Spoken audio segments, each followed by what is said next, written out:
दृष्टि को शुद्ध करो तो सृष्टि शुद्ध होती चली जाएगी। ज्यों ज्यों मनुष्य की दृष्टि बिगड़ती है त्यों त्यों सृष्टि बिगड़ती है। सब लोगों की जिम्मेदारी है कि अपनी अपनी दृष्टि को सुधारें। और मन की आदत ऐसी है, मन को जितना चंचल करो ये चंचल होता चला जाता है। और मन को संभाल लो, नियंत्रित कर लो तो मन बिल्कुल ऐसे शांति से बैठ जाता है जैसे पालतू पिल्ला आपके पास बैठता है। इस मन को, राजस्थान के लोग भजन गाते हैं कि मन मारो बांदरो रे घनी छलांग मारे। वे कहते हैं मन मेरा बंदर है, बहुत छलांग लगाता है। मैं तो आपसे निवेदन करूंगा, ये मन तुम्हारा मन है, तुम इस मन के मालिक हो। तुम कभी घबराना मत, धैर्य रखना। और मन जब चंचलता करे तो मन को समझा देना। मन मारो बांदरो रे घनी छलांगा मारे। अर्जुन भगवान श्री कृष्ण से कहते हैं कि हे भगवान, मेरा मन बड़ा चंचल है, इसको वश में करना ऐसे मुश्किल हो रहा है जैसे वायुमंडल में बहती हुई हवाओं को वश में करना मुश्किल है। चंचलम ही मनः कृष्णा प्रमाथि बलवद दृढ़म तस्याहम निग्रहम मन्ये वायुरेषु दुष्करम। सबके पास में मन है। जो विद्यार्थी चंचल मन को संभाल लेता है वही 90% नंबर लाता है। जो संत अपने मन को संभाल लेता है वो संत सिद्ध पुरुष हो जाता है। जो वैज्ञानिक अपने मन को नियंत्रित कर लेता है वो नई खोज करता है। बुद्धि तो बहुत है सबके पास में, लेकिन बुद्धि एकाग्र नहीं हो पा रही। मन की चंचलता के वशीभूत होकर के तुम्हारी बुद्धि छितर बितर हो जाती है। कितने माता पिता कहते हैं कि मेरा बच्चा पढ़ने में बहुत अच्छा था, 10th तक फर्स्ट आता था, 11वीं में फेल हो गया, मन डाइवर्ट हो गया। मन कहीं दूसरी जगह का चिंतन कर रहा है। विद्यार्थी का जीवन साधना का जीवन है। विद्यार्थी को 8 चीजों का त्याग कर देना चाहिए। जिस विद्यार्थी का मन भटक जाता है, याद रखना, बचपन भटका है तो जवानी दुखद होगी, और जवानी भटक गई तो बुढ़ापा दुखद हो जाएगा।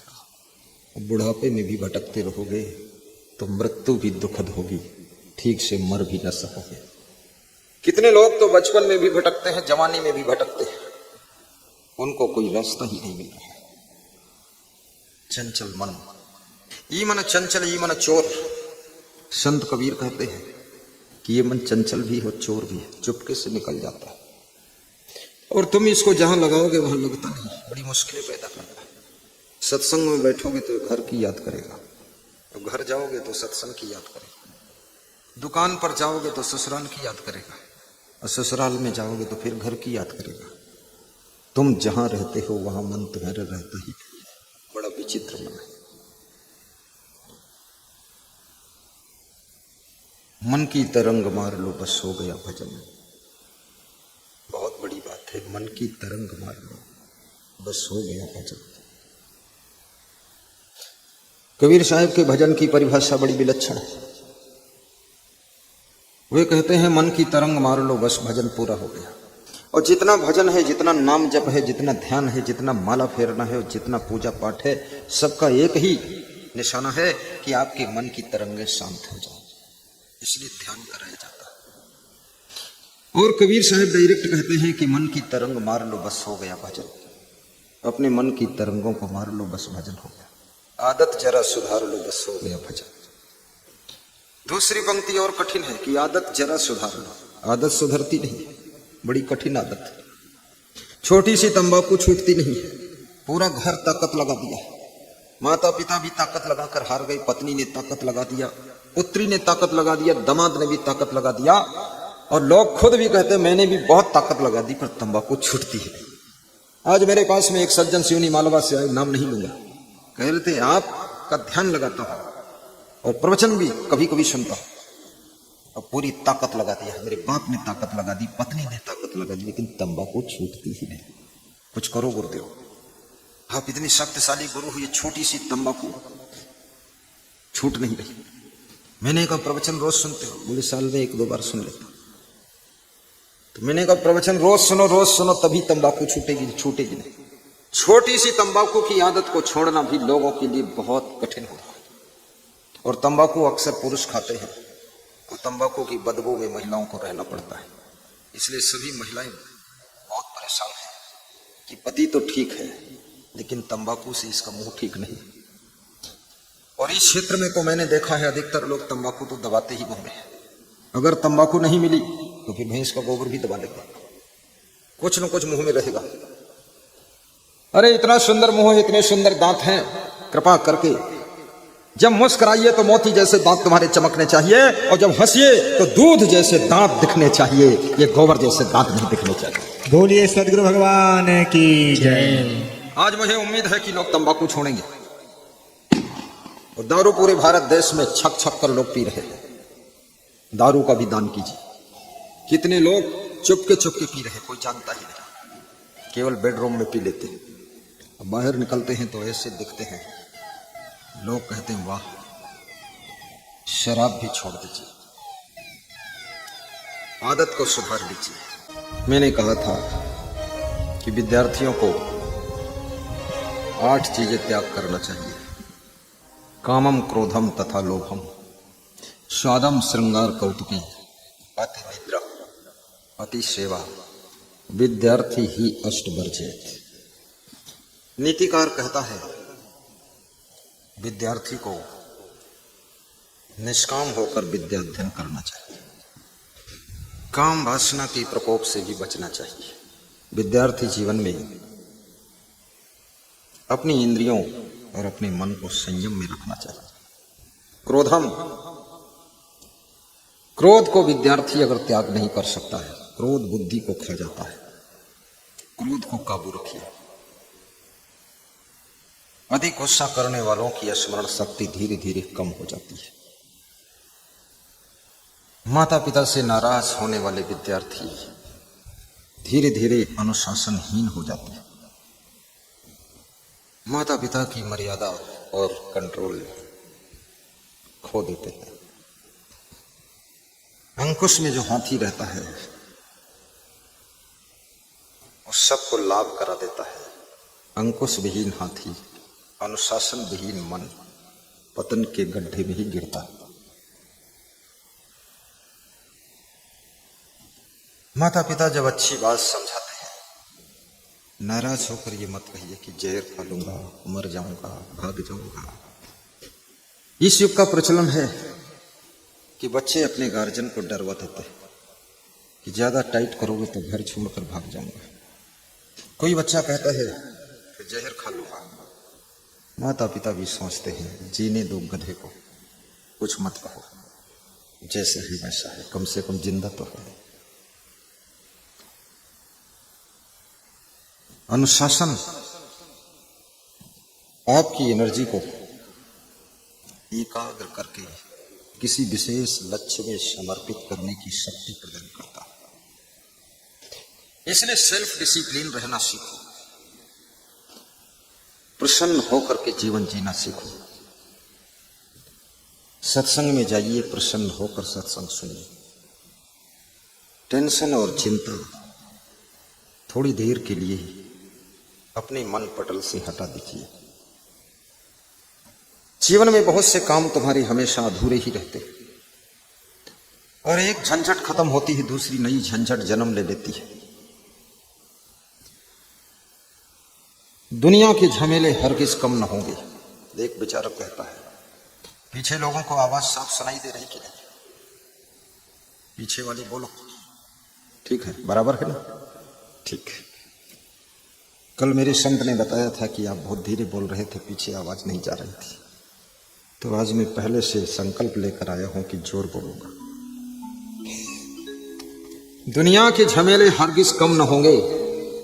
अफसोस बस यही है, क्या है? अफसोस बस यही है कि एक रोज हम न होंगे, एक रोज हम न होंगे। जोर से ताली बजाओ। ताली बजाने से बहुत फायदे हैं। ये ताली हर समय बजती भी नहीं है और सत्संग में बजने का मौका है तो तुम बजाते नहीं हो। सत्संग तो प्रसन्न बदन से सुनना चाहिए। सुनि समझहि जन मुदित मन, मज्जहि अति अनुराग। सत्संग की विशेषता है मुदित मन से सुनना चाहिए और समझना भी चाहिए। केवल सुनना ही नहीं है, समझना भी है। 3 दिन कथा सुन लिया, 7 दिन कथा सुन लिया, समझ में कुछ आया ही नहीं। सुनी समझ ही जन मुदित मन, गुस्सा मन से नहीं, अहंकार भरे मन से नहीं, क्रोध भरे मन से नहीं, चिंता भरे मन से नहीं, टेंशन भरे मन से नहीं, मुदित मन से सत्संग सुनने से लाभ होता है। और चिंता भरे मन से जो सुनते हैं उनको लाभ नहीं होता है। इसलिए सब चिंता हटा दीजिए और मुदित मन से सत्संग सुनिए। मुदित का अर्थ होता है प्रसन्न मन। प्रसन्न चेतसो ही आसु बुद्धि पर्यतिष्ठते। प्रसन्न चित्त रहने वालों की बुद्धि स्थिर हो जाती है, वो स्थित प्रज्ञ हो जाते हैं। प्रसादे सर्व दुखा नाम हानि रस्योपजायते प्रसन्न चेतसो ही आसु बुद्धि पर्यतिष्ठते। दुखेश अनुद विघ्न मनः सुखेश विगत अस्पृहा वीतराग भय क्रोधा स्थित धीमन उच्यते। प्रजहाति यदा कामान सर्वान् पार्थ मनोगतान् आत्मनयो आत्मना तुष्टा स्थित प्रज्ञा तदा उच्यते। भगवान श्री कृष्ण ने स्थित प्रज्ञ के लक्षणों का जो वर्णन किया है उसमें एक श्लोक में यह बात आई कि प्रसन्न चेतसो ही आसु, प्रसन्न चित्त रहने वालों की बुद्धि स्थिर होती है। प्रसन्न रहना बहुत कठिन है, खिन्न रहना, टेंशन में रहना, दुखी रहना, परेशान रहना, उलझन में रहना बहुत आसान है। सारा संसार उलझन में ही है। मकान बन गया तो भी मन खुशी नहीं, प्रसन्न नहीं। बहुत दिन से सोच रहे थे 4 व्हीलर गाड़ी लाऊंगा, गाड़ी ले आए तो भी खुश नहीं। बहुत दिनों से चिंता थी बेटी का विवाह करना है, हो जाए तो ठीक है। बेटी का विवाह हो गया, दामाद मिल गया, घर बार सब मिल गया, फिर भी खुश नहीं। कब खुश होंगे आप? इतना सुंदर मनुष्य का शरीर मिला फिर भी खुश नहीं। राजनीति में टिकट मिल गया तो और ज्यादा चिंता हो गई कि अब चुनाव कैसे लड़े। चुनाव भी लड़ गए तो जीतने की चिंता थी, जीत भी गए तो भी खुशी नहीं। अब मिनिस्टर बनने की चिंता है कि मिनिस्टर बनूंगा कि नहीं बनूंगा। मिनिस्टर बन भी गए तो मंत्रिमंडल में परिवर्तन चालू है, परिवर्तन में कहीं साइड न हो जाए तो फिर चिंता, बड़ी झंझट है। परिवर्तन हो तो होने दो, मिनिस्टर बनो तो भी खुश रहो, ना बनो तो भी खुश रहो, टिकट मिले तो भी खुश रहो, टिकट ना मिले तो भी खुश रहो। याद रखना टिकट तो मिलेगा ही, नहीं मिलेगा तो फिर टिकट देंगे किसको? तुम ही सबसे बेस्ट व्यक्ति हो, टिकट तुमको बुला कर देंगे। तुम अपनी योग्यता को बढ़ाइए, क्षमता को बढ़ाइए, प्रभाव को बढ़ाइए, अपने कार्यों को विस्तार कीजिए, टिकट तो तुमको आगे से आकर मिलेगा।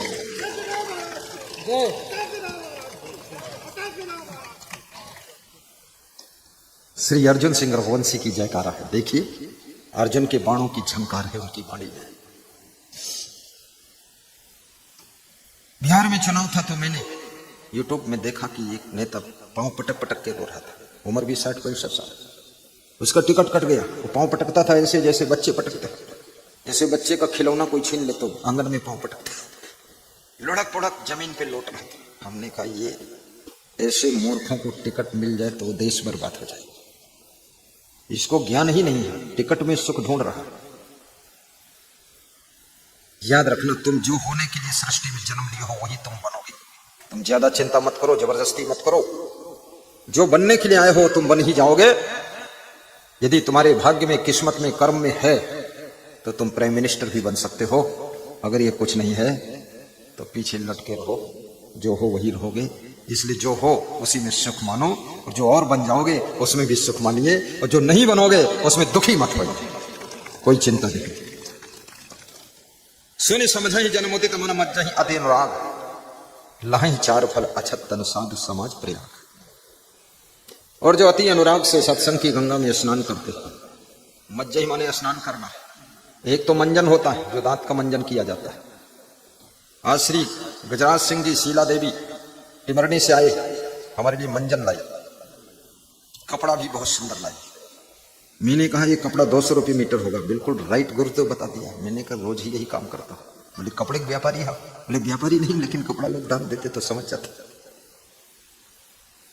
और एक दान पात्र वो लेकर आए। उन्होंने कहा 3-4 साल का दान इसमें इकट्ठा किया। आप मिले नहीं। श्री वीरेंद्र दुबे टिमरनी के शरीर छोड़कर चले गए। तब से टिमरनी में जाना नहीं हुआ। आज टिमरनी से काफी लोग आए हैं। प्रथम दिन भी आए थे, द्वितीय दिन भी आए थे। दीपक जैन को मैं कहूंगा, अब बिना सत्संग के चैन नहीं है, और दीपक जैन के बिना सत्संग नहीं है।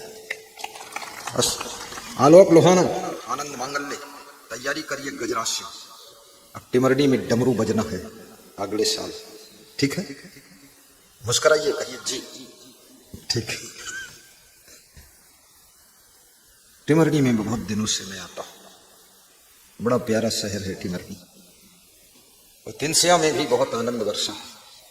यहाँ सबसे अच्छी बात जो हमको लगी है, दीवार पर सब लिखा है जटाधारी, हे डमरूधारी, हे गिरधारी, हे त्रिशूलधारी, हे माँ भवानी, हे बजरंग बली, हे जानकी नाथ और हे माँ शारदा, हे गंगाधारी। मैंने सोचा मेरा भी नाम लिख दो। हे मेरे में क्या लिखेंगे? धारी, धारी वारी तो कुछ, मेरे में लिख दो पगड़ी धारी। अगली बार आऊं तो लिख देना भाई, हे पगड़ी धारी। रामचंद्र भाई कृपा करके किधर निकल गए? हाँ, लिख देना हे पगड़ी धारी, हाँ, हे पंडाल धारी, हे माइक धारी, ये लिख दो। जगह जगह खंभों पर लिखा राम बोलो। मन पर इसका असर पड़ता है, प्रभाव पड़ता है। इसलिए आपके घर में ज्ञान की बातें भी लिखी होनी चाहिए। दीवालों पर बोर्ड लगा दीजिए। आपके घर में महान पुरुषों के चित्र भी होना चाहिए। चित्र का बहुत बड़ा असर होता है। सांप का चित्र देख करके असली सांपों की याद आ जाती है। और सांप जो चित्र में देखा है, रात के सपने में अगर चित्र के सांप भी याद आ जाए तो भय पैदा होता है रात में। चित्र तो केवल दीवार में है, चित्र कागज में है, लेकिन चित्र तुम्हारे ऊपर असर डालता है। विषय वासना से आविर्भूत चित्र को देख लो तो तुम्हारे अंदर सोई हुई वासना भी झंकृत हो जाती है। किसी महान पुरुष, देव पुरुष, देवी का चित्र देख करके तुम्हारे मन में सुषुप्त जो भक्ति है वो जागृत हो जाती है। इसलिए महान पुरुषों के चित्र लगाइए, देव पुरुषों के चित्र लगाइए, अपने माता पिता का भी चित्र लगाइए, 2-3 बुजुर्गों की जो पूर्वजों की पीढ़ियां हैं उनके भी चित्र लगाइए। और एक अपने यहां डायरी बनाइए, ऐसी डायरी बनाइए। अब शुरू कर दीजिए, अपने पूर्वजों का नाम लिख दीजिए, फिर अपना भी नाम लिख दीजिए। बच्चे को बता दीजिए, अब मैं तो जाने वाला हूं, तू तेरा नाम लिख लेना। कम से कम 10-20 पीढ़ियों की याद तो रहे। कौन थे महाराजा दशरथ के पिताजी?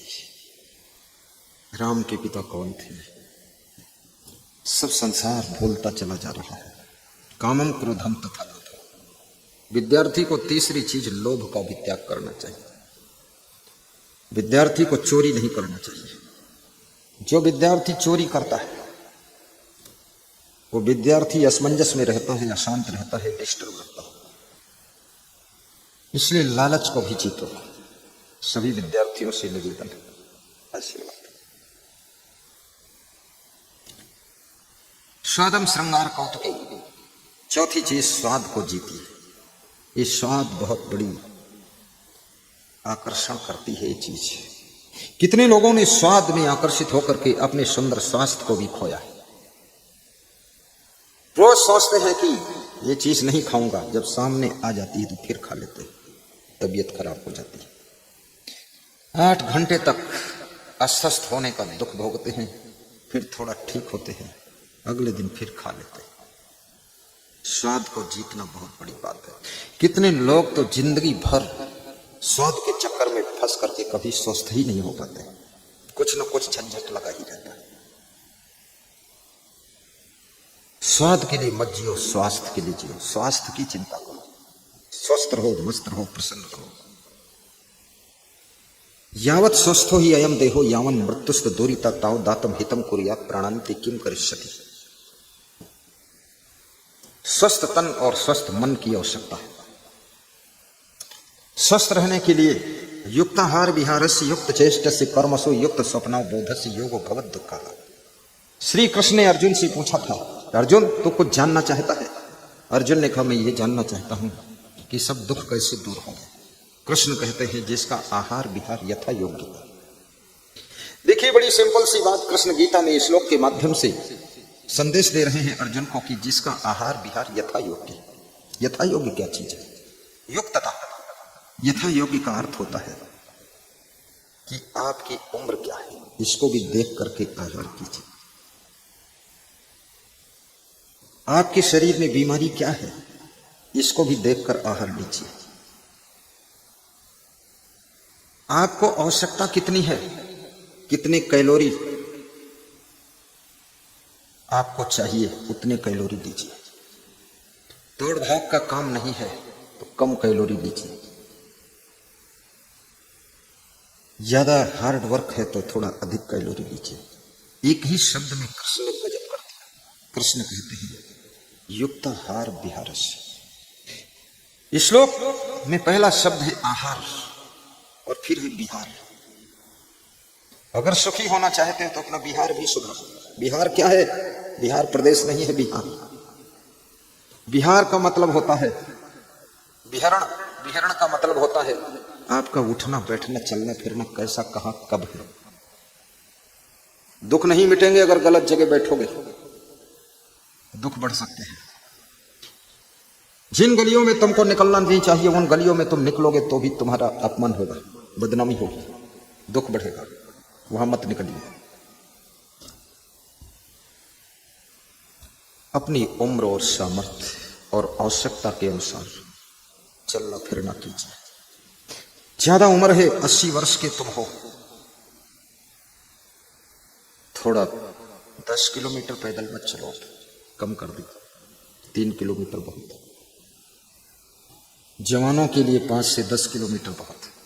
अधिक पैदल चलने से वृद्धा अवस्था आती है, याद रखना, जल्दी बूढ़े हो जाओगे। बिल्कुल ना पैदल चलने से रोगी अवस्था आती है, बीमार ही रहोगे। अधिक खाने से आपकी बुद्धि का स्मरण कम हो जाएगा, कम खाने से बुद्धि का स्मरण अधिक बढ़ेगा। बिल्कुल ना खाने से स्मरण तो हो ना हो लेकिन मरण जरूर हो जाएगा। तुम बिल्कुल नहीं खाओगे, जी न सको, इसलिए थोड़ा खाइए। सबसे निवेदन है कि मोबाइल से बात यहां कोई नहीं करे, ये निवेदन है। और जिनको बहुत जरूरी होगा बाहर जाकर दूर बात करेंगे ताकि डिस्टर्ब ना।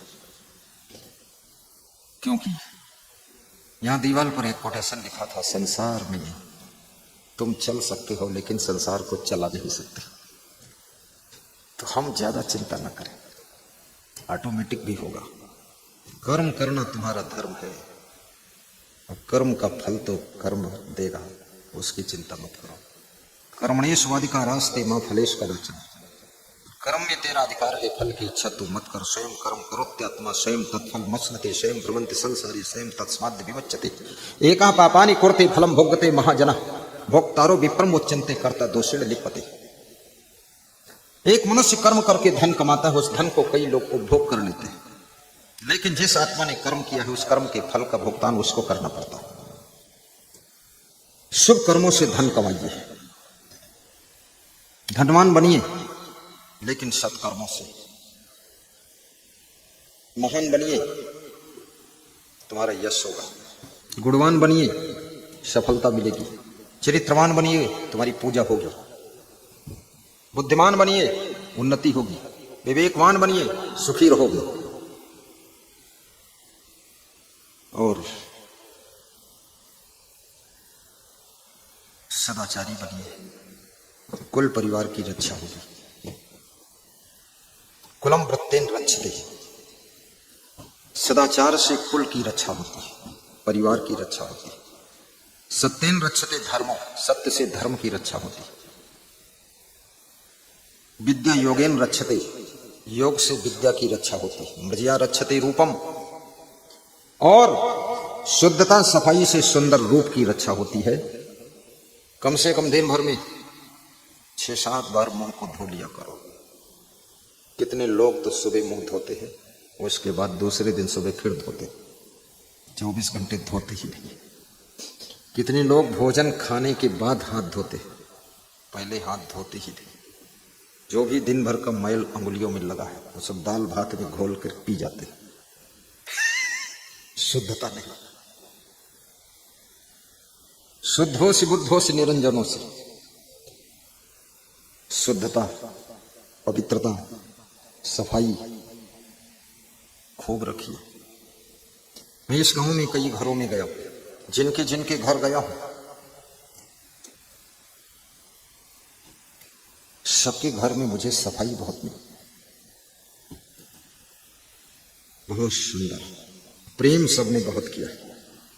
11 दिसंबर की शाम को नीरस रघुवंशी पिता गोवर्धन रघुवंशी के घर गया, और जिसके जिसके घर गया काजू किशमिश और बादाम, मेरा पैसा लगे न छदाम, खाने के लिए आए काजू किशमिश बादाम। तो मैं देखता था और एक किशमिश उठाकर धोकर खा लेता था, बाकी प्लेट अंदर ले जाओ। सबके घर फल कटिंग सेटिंग से मिलते थे, फल भक्तों को बंटवा देता था, साधुओं को भी नहीं देता था, बिल्कुल मना, क्योंकि कई घरों में जाना, खाने में लग जाओगे 20 मिनट और खराब हो जाएंगे, आगे बढ़ो। दूसरी पधरौनी अभिषेक रघुवंशी पिता श्री सुभाष रघुवंशी की यहाँ हुई थी। अभिषेक ने भी बहुत प्रेम किया था, उन्हीं के घर मुझको रहना था, लेकिन मेरे आने से पहले उनके घर में एक नया बालक आ गया। उसने कहा मैं रहूंगा, तुम नहीं रह सकते, तो मुझे दूसरे घर जाना पड़ा, लखन जी के छोटे से बालक ने हमको ढकेल के बाहर किया, इधर तुम मत आना, और जन्म ले लिया। विकास रघुवंशी पिता श्री ओम प्रकाश रघुवंशी, इन्होंने भी बहुत सेवा किया था। गोपाल रघुवंशी पिता श्री द्वारिका प्रसाद रघुवंशी, बहुत प्रेम से सेवा किया। गोपाल बहुत बड़े भक्त है, गुरु का हंसता खूब है। उसके घर हम गए, उसने सारी चिंता छोड़ दी, खाली मेरे पास बैठ के हंसता था। तो मैं सोचता खाली हंसेगा कि कुछ लाएगा। 12 दिसंबर की शाम को लक्ष्मण जी पिता श्री द्वारिका प्रसाद जी, इनके हमें गया था, बहुत प्रेम किया। 3 भाई हैं लक्ष्मण जी। दूसरी पधरौनी शिवम रघुवंशी पिता श्री राम बाबू जी के यहाँ। तीसरी राम सिंह भगत जी, राम फेरी वाले। ये भगत जी बहुत प्रेमी है, लोह वंशी, ये रघुवंशी नहीं। यहाँ कई प्रकार के वंशी है। रघु जब वंशी खत्म होता तो लोहा वंशी, लोह वंशी आता, वो खत्म हो तो यदुवंशी खड़ा है, यदुवंशी भी है। श्री जुगल किशोर रघुवंशी, ये पुराने भक्त गुरु जी के। कुंभ मेला सिंहस्थ प्रयाग उज्जैन में भी गुरु मंत्र लिया था, और उज्जैन आश्रम का सम्मान पत्र भी उनके घर देखा, उनको भी आशीर्वाद। श्री अनिल लोहवंशी, श्री अजब सिंह लोहवंशी, इनके घर भी बहुत प्रेम मिला। श्री मुकेश, श्री मनीष, श्री ओम प्रकाश घोड़े वाले, बहुत प्रेम है उनका, वो भी गुरु मंत्र ले चुके। इस गांव में भक्ति पहले से आ गई। कह रहे थे मेरा सौभाग्य है जो रामचंद्र जी आपको यहाँ ले आए, और मेरे घर भी चरण पड़ गए। हम तो गुरु जी नहीं ला पा रहे थे, पर वो ले आए। और उन्होंने जो बात बताई, कहा आपका फोटो मेरे घर लगा है, मैं इस फोटो के सामने सब कुछ मांग लेता हूँ, आज तक जितना मांगू हूँ सब मिल गया है। मैंने कहा मेरे फोटो से मांग मांग कर तो सब पा गया, और मैं तो कुछ नहीं पाया। बोले तुम अपने गुरु के फोटो से मांगो, इसमें क्या रखा, श्रद्धा है उनकी। बोले आपकी फोटो के सामने रो भी लेता हूं, हंस भी लेता हूं, मांग भी लेता हूं। सिद्ध महान पुरुष के फोटो के सामने भी हाथ जोड़ करके तुम याचना करोगे, पूरी हो जाएगी। श्री नंदराम पिता श्री राम बाबू, ये 7 पधरौनी हुई थी। और ये 3 से आज 13 दिसंबर को सरपंच ब्रजमोहन रघुवंशी के यहाँ आज जाना है, जो गांव का सरपंच है। आज ज्यादा से ज्यादा मेरे साथ चलना सब लोग, देखता हूं गांव का सरपंच क्या माल निकालता है। थोड़ा ज्यादा तैयारी करना। सरपंच कहाँ है भाई? सरपंच इधर है, वो पीछे ही रहता है। वहां कहीं इनके घर गया और ये पीछे चला गया तो हम क्या करेंगे? थोड़ा लोग आएंगे, खिला देना कुछ। दूसरा श्री राम सिंह लोहवंशी के यहाँ भी जाना। तीसरा ओम प्रकाश जी रघुवंशी, अनिल जी के ससुर जी। अनिल खड़े हो जा, दमदार व्यक्ति है ये। दामाद जोरदार है, रोज कुर्ता का रंग बदलता है। फिर पीला पहना था, आज मेरे कलर का पहना है। अब कल और रुक जाऊं तो न जाने कौन रंग पहन कर आएगा। अच्छा, मेरी सेवा में अपनी गाड़ी लगाया है, उसी गाड़ी से लाते ले जाते। भक्त की गाड़ी में बैठता हूं तो मुझे अच्छा लगता है, क्योंकि फिर मुझे डीजल की भी चिंता नहीं रहती। अपनी गाड़ी में थोड़ा सोचता हूँ, अरे धीरे धीरे चल रही, डीजल खा रही जाता। और इसकी गाड़ी में तो मतलब ही नहीं। साहिब बंदगी सबको व्यास गादी आशीर्वाद देती है, बड़ी प्रसन्नता की बात है। आज जो सभा तिनसुकिया की धरती पर दर्शन दे रही है, सभा की समस्त नर नारियों को व्यास गादी प्रणाम कर रही है। साहिब बंदगी, जय हो, जय हो। कामम क्रोधम तथा लोभम स्वादम श्रृंगार कोटि के। विद्यार्थी को श्रृंगार से भी बचना चाहिए। श्रृंगार यानी फैशन। फैशन तुम्हारी बुद्धि के 20-30% हिस्से को खा जाता है। बार बार तुम शीशा देखते हो, बाल देखते हो, गाल देखते हो, ओंठ देखते हो, उसी में टाइम बर्बाद होता है। इसलिए फैशन से भी विद्यार्थी को ऊपर उठना चाहिए।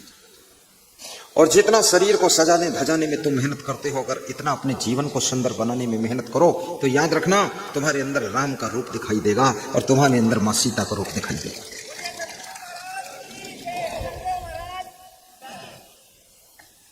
खंडवा से पधारी हुई, खंडवा रहते हैं श्री हरि ओम यदुवंशी, खड़े हो। सही बोल रहा हूं, यदुवंशी, कहीं रघुवंशी को यदुवंशी न बना दूं। खंडवा में सत्संग कराने की इनकी इच्छा है। देख लो इस बच्चे का बहुत प्रेम है उसने खंडवा जिले में। और मैं तो चाहता हूं जो हमारे श्री नेताजी आए हुए हैं, ये नहीं मेरी पकड़ में आ जाए नेता तो ये भी सत्संग करा दे, पर पकड़ना है कठिन। कोशिश कर रहा हूं, निशाना सामने ही लगा है। एक सत्संग तुम भी कराना, ठीक है? जय हो। क्या नाम है? श्री मनोज परमार का नाम लिखकर अभी तक भेजा नहीं संत जी ने। कोई और लोग लिख दो, हमारा संत पढ़ा लिखा नहीं। हाँ, जल्दी जल्दी लिख दो फटाफट। मनोज परमार, कहाँ घर है? इंदौर से।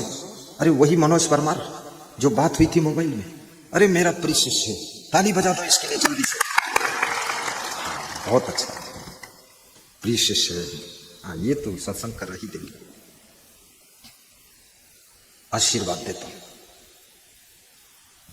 अपने समाज के वे राष्ट्रीय अध्यक्ष भी, बहुत बड़ा पद उनको मिला। धन्य हो, बड़ी दूर से आया। अब इंदौर तो बहुत दूर है ना, बहुत दूर। दिल में प्रेम भरपूर है। इंदौर तो इंदौर, दिल्ली भी नहीं दूर है। और दिल में प्रेम अगर कमजोर है तो घर की देहरी भी बड़ी दूर है। घर की देहरी भी दूर है। तो प्रेम की बात है। ये सभी लोग प्रेम से बैठे हैं, प्रेम में ही आए हैं। क्योंकि किसी को समय नहीं है, सब लोग बिजी बहुत है। गुरु के प्रेम में, आयोजक के प्रेम में, यजमान के प्रेम में, कथा के प्रेम में सब पधारी हुई। सबको व्यवस्था की आशीर्वाद देती है, धन्यवाद देती है। आइए सत्संग को आगे ले चलते हैं। कामम क्रोधम तथा लोभम स्वादम श्रृंगार कौतुके। कौतुके का अर्थ होता है कौतुक करना, मनोरंजन करना। विद्यार्थी को मनोरंजन से बचना चाहिए। एक बजे रात तक मोबाइल में मनोरंजन देखते रहें, ये विद्यार्थी के भविष्य और भाग्य को बिगाड़ने में खतरा है इसका। समय पर सोइए भी। देखिए, प्रधानमंत्री, मुख्यमंत्री के पास भी मोबाइल है, कलेक्टर के पास भी मोबाइल है, लेकिन उसका सदुपयोग करते हैं और समय पर बंद भी कर देते हैं। और सोने के समय गहरी नींद सोते भी हैं। जो व्यक्ति ठीक से सो नहीं सकता है, वो ठीक से जाग भी नहीं सकता है। जिसकी नींद पूरी नहीं होती है निरंतर लंबे समय तक, याद रखना वो व्यक्ति स्वस्थ नहीं रह सकता है। कोई बड़ी बीमारी उसके शरीर में पैदा होने का समय आ रहा है। इसलिए ठीक से सोइए। भारत देश में ये बीमारी नहीं थी नींद ना आने की, लेकिन अभी 20 साल से बीमारी आ गई। अमेरिका, लंदन, कनाडा के लोगों को नींद ना आने की बीमारी थी, लेकिन भारत देश में तो लोगों को बिना बिस्तर के ही नींद आती थी। परंतु अभी जब से America, London, Canada, world foreign से संपर्क हुए हैं, लोग वहां जाते हैं, लोग यहाँ आते हैं, सब देखते सुनते नकल करते हैं। धीरे धीरे आपकी कल्चर कीचड़ बन गई है और संस्कार बिगड़ गए। धीरे धीरे नींद भंग हो गई। राजनीति के मार्ग में नींद की समस्या बहुत बड़ी है। उन्नति करो लेकिन इतनी नहीं कि नींद ही भंग हो जाए। विकास करो लेकिन इतना नहीं कि सो ही न सको। और ये भी याद रखना, नुकसान सहने के लिए रंजगम कलेजा चाहिए। नुकसान में भी परेशान मत होना। धन खोया है, तुम नहीं खोया हो। धन बड़ा नहीं है, धनी बड़ा। धन कमाने वाला बड़ा। तुम ठीक रहोगे, कल फिर धन कमा लोगे। अगर तुम नहीं ठीक रहे तो धन तो गया ही है, ये धनी भी चला जाएगा, तो फिर सब बेकार हो जाएगा। इसलिए किसी ने तुमको ठग भी लिया है, वंचनम चा अपमान, किसी ने ठग लिया है, उसको भुलाने का प्रयास कीजिए। घर में कुछ कलह कलेश हुआ है, चा गृहे दुश्चरितानि चा, बाहर किसी से मत कहिए घर में कुछ लड़ाई है, अर्थनाशम, धन का नाश हो गया, किसी को मत बताइए। मनस्तापम, मन में कोई चिंता है, दुख है, सबसे मत कहो, कहो उसी से जो दूर कर दे खुशी से। सबसे अपना दुख भी नहीं सुनाना चाहिए। बहुत अपनी दुख और व्यथा सुनाने से लोग तुम्हारी हंसी करेंगे, लोग तुम्हारा दुख दूर न कर पाएंगे। इसलिए व्यास दादी यही कहती है, दुख में भी मुस्कुराना सीखो, कांटों की गोद में गुलाब जैसे बनकर खिलना सीखो। भगवान राम का वनवास हुआ तो ही केवट के सामने भगवान मुस्कुरा रहे। अविद्या छूट गई, माता पिता छूट गए, सुख सुविधा छूट गई, कनक भवन छूट गया, लेकिन भगवान की मुस्कान नहीं छूटी। और केवट से बोले तो मुस्कुरा कर बोले, कृपा सिंधु बोले मुस्काई, सोई करो जही तब नाम न जाए। केवट के हित चिंतक है राम, कहते हैं केवट तो वही कर जिससे तेरी नाव सुरक्षित रहे। चरण पखारना है तो पखार ले, कोई बात नहीं। तिलक सेवा प्रारंभ हो गई है, आरती का दर्शन कीजिए, प्रेम से तिलक लगवाइए। सबके मस्तक पर गोल चंद्रमा जैसा तिलक चमक रहा है, बड़ी आनंद है। तिलक लगाने के बाद आपका मन 10% शांत हो जाता है। तिलक का बहुत प्रभाव होता है। आरती का दर्शन करने से आपके मन में शांति आती है, इसलिए आरती का दर्शन भी करना चाहिए। कथा सत्संग में जाइए तो आरती के बाद ही वहां से उठ के अपने घर जाइए। कथा पूरी समाप्त हो जाए उसके बाद घर की यात्रा करें। बहुत जल्दबाजी मत करिए, पूर्णाहुति होने दो, महामंगल आरती होने दो। यदि कुछ प्रसाद बट रहा है, लैया मुरमुरा थोड़ा सा ले लीजिए, घर ले जाइए, एक दाना आप खाइए, एक दाना घर पे।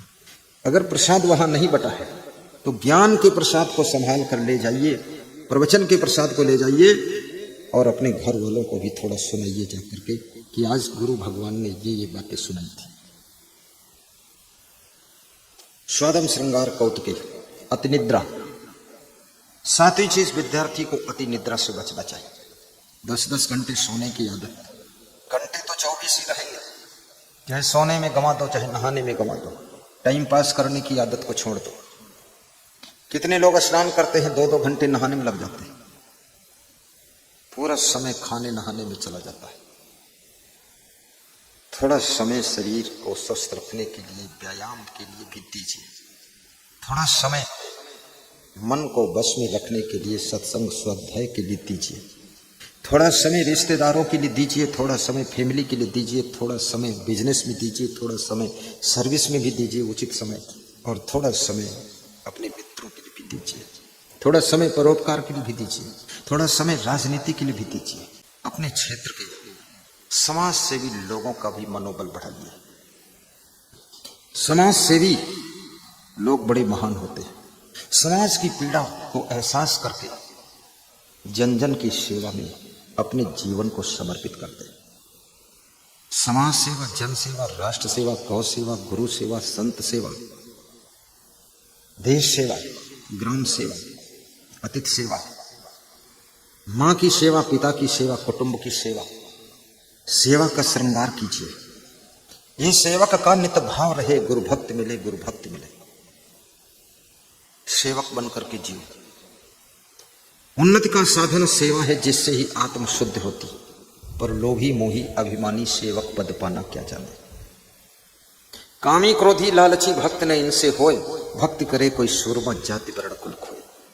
जाति पाति कुल धर्म बढ़ाई, धन बल परिजन गुण चितलाई, भक्तहीन नर सोहे कैसे, बिन जल बारिद देखी जैसे। भक्ति के बिना मनुष्य की शोभा नहीं, जल वर्षा के बिना बादलों की शोभा नहीं है, नमक के बिना भोजन में स्वाद नहीं है, और भक्ति के बिना जीवन में स्वाद नहीं है। इसलिए भक्ति करो।